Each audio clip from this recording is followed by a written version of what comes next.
केंद्रीय युवा मामले एवं खेल मंत्री अनुराग ठाकुर ने राज्य सरकारों द्वारा खेलों को बढ़ावा देने के प्रति उदासीन रुख अपनाने पर चिंता व्यक्त की है।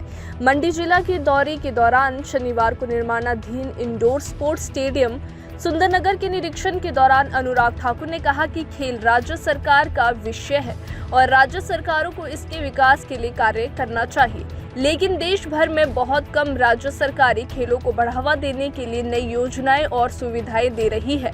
केंद्र सरकार की ओर से इंडोर स्पोर्ट्स स्टेडियम सुंदरनगर के निर्माण के लिए 4.50 करोड़ रुपए का बजट जारी किया जाएगा और इसका निर्माण कार्य पूरा किया जाएगा। अनुराग ठाकुर ने कहा कि कई सरकारें आकर चली गई, लेकिन खेलों के विकास को लेकर स्टेडियम बनाने के लिए जमीन मुहैया नहीं करवाई गई है।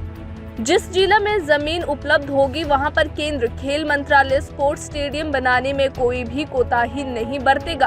उन्होंने कहा कि जहां स्पोर्ट्स स्टेडियम के निर्माण को लेकर भूमि उपलब्ध करवाई गई है वहां पर निर्माण कार्य करवा दिया गया है। इसी को लेकर अनुराग ठाकुर केंद्रीय खेल मंत्री और क्या कुछ कहते हैं वो आप सुनो। एक बड़ी सुविधा इस पूरे क्षेत्र के लिए होगी ताकि स्थानीय खिलाड़ी एक इंडोर हॉल की सुविधा का फ़ायदा उठा सकें और राज्य और देश के लिए भविष्य में मेडल जीतें, उस सब का प्रावधान यहाँ पर किया गया है। मैं धन्यवादी हूँ हमारे माननीय विधायक राकेश जम्वाल जी का कि जिन्होंने प्रयास किए और इसकी शुरुआत की, क्योंकि देश भर में हमने देखा कि बहुत सारे राज्यों में भारत सरकार ने जहाँ पैसा दिया था वहाँ पर शुरुआत नहीं हो पाई क्योंकि राज्यों की सरकारों ने अपने हिस्से का पैसा नहीं लगाया, लेकिन सुंदरनगर में इन्होंने इसकी शुरुआत भी करवाई और केंद्र सरकार का जो पैसा है हमने उसको भी जारी किया है। जैसे जैसे काम आगे बढ़ेगा अगली किश्तें भी जारी होती रहेंगी। देखिए, जिला मंडी में सुंदरनगर चाहे क्रिकेट के लिए हो अन्य खेलों के लिए हो, एक उभरता हुआ खेलों का स्थल बन रहा है और उसके लिए सुविधाएं ज़्यादा हो।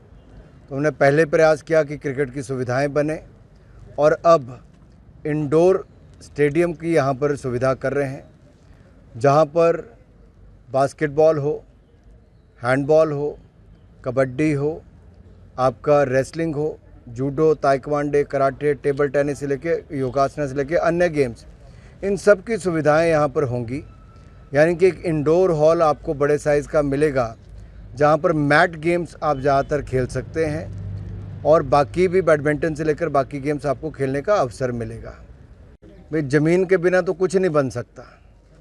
सरकारें कई आकर चली गई, लेकिन हमें ज़मीन किसी सरकार ने भी नहीं दी और मैंने कई बार स्पष्ट तौर पर कहा है कि जहाँ पर ज़मीन उपलब्ध होगी जिस ज़िला में, वहाँ पर हम स्टेडियम बनाने में कहीं कोताही नहीं बरतेंगे।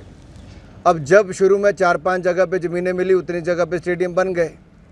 जहाँ पर ज़मीनें नहीं मिली हमने सुंदरनगर में बहुत ढूंढी।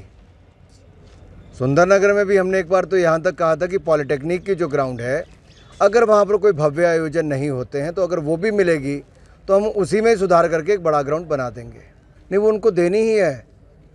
हर राज्य की सरकार को केंद्र के साथ साथ अपने हिस्से का पैसा देना है, तो इसमें इनकी जिम्मेदारी है वो करना। और खेल एक राज्य का विषय है, राज्य की सरकारों को ही खेलों में ज़्यादा करना चाहिए, लेकिन बहुत कम राज्य की सरकारें हैं जो खेलों को बढ़ावा देने के लिए अपनी ओर से नई योजनाएं या नई सुविधाएं दे रही हैं। ये केंद्र की सरकार की ओर से 4.5 करोड़ रुपया इसके लिए मिलेगा और ये इंडोर स्टेडियम बनकर तैयार होगा।